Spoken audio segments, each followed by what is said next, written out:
create a saddle that's got a lot of padding here so that you got plenty of spine clearance. Okay, now I want to show you. This sits down nice and deep, but look at the clearance we still have. I can put my whole hand and take it from the back. You can see all the way through. See that it does not touch his spine ever, and he's got a stand-uppy spine of the bars and the angle of his shoulder. So look, you're both looking from the front. Does the angle of that lie out? Does it lie in? Or does it match the angle of his shoulder? It's okay. Okay, see? His whole back moves. It doesn't just kind of flop around here. His skin is moving, so it's got a nice, good, snug fit. Okay, let's go ahead and tighten it up.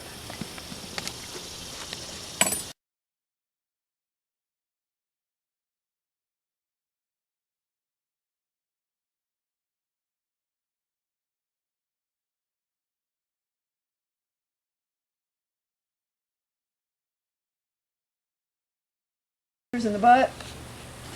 Okay, so what that's going to do, you notice the angle of the back is here, and that's going to drive it into the shoulder. So you have to be very careful about fit, and what happens, especially if you get one that's too narrow, it's going to go right here. If you get one wide enough to fit his shoulders can handle that.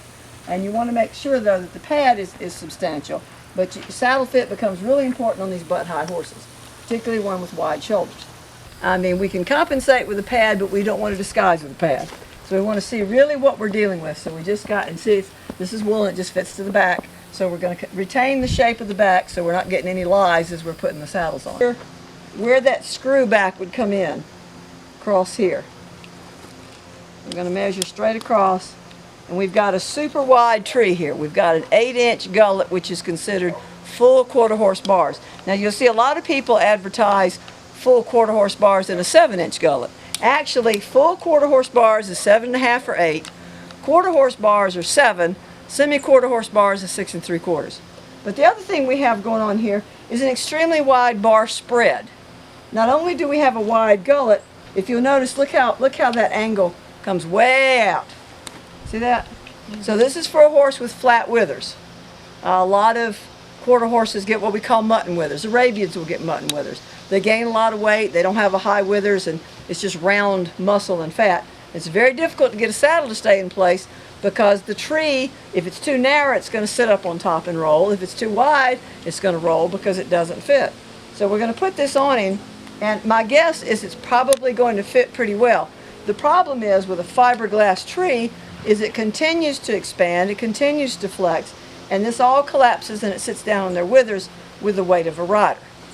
Now, it looks like, because we got it sitting right on his back, that this is not a bad fit for him. It's a little bit low here, so you want this to be level. Should be more like that, because he's got these wide withers. But maybe when we tighten the girth down, it's going to sit down more, so we're going to, the back is coming up, yeah. And that's because it's expanding. It's sitting. Okay. Okay, I see it. Good. I don't want my saddle moving that much when And that's with a tight girth. And that's with a tight girth. Right, I see that. Yep. That's a snug girth. This is a little bit low in the back, as some of them get when they age. What we've done here is we've got a lift pad. It's thicker at the back. We got a little bit of here, and it's thicker at the back. Okay, now that makes the saddle level. All right, so when we tighten it down, it's probably going to be more nearly level, but you're sitting on top of a big old pad. This horse is not low in the back, so there's no reason to fill that in. Plus, it's already high enough in the back. All we're doing is filling in a gap. If you've got a good fit, you shouldn't need a lift at either the front or the back. The only time I would say you absolutely have to use a pad on the saddle that fits is these horses that are really caved in behind the scapula. You just have to fill that in for them.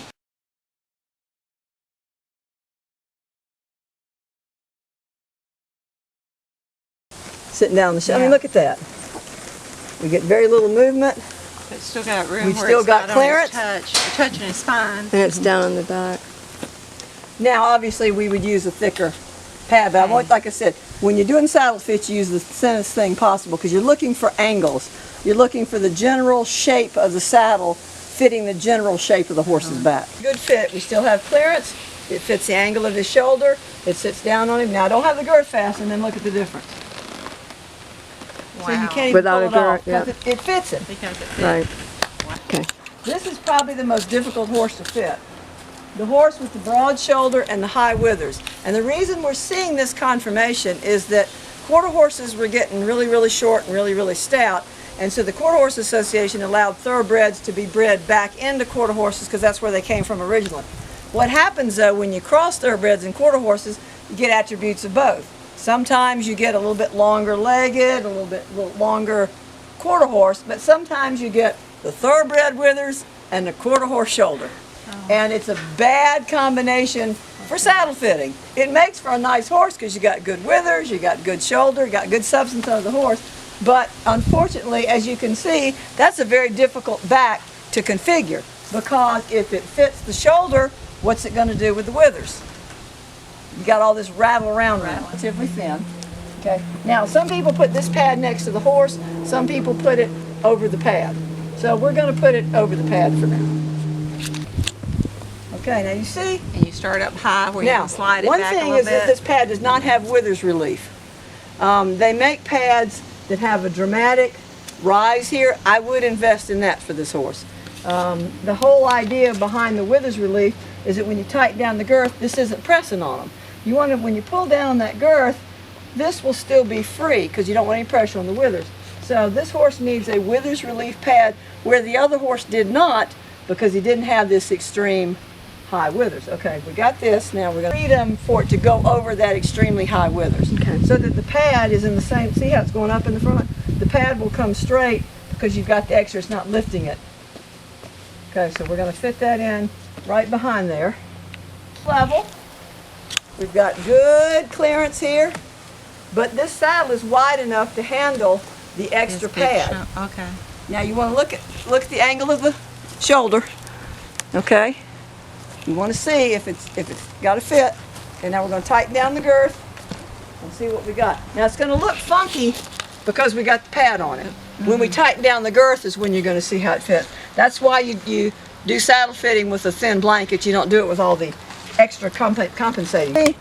Now I feel a little bit better about that. See how it just kind of, I can't describe it. Can y'all think of a description?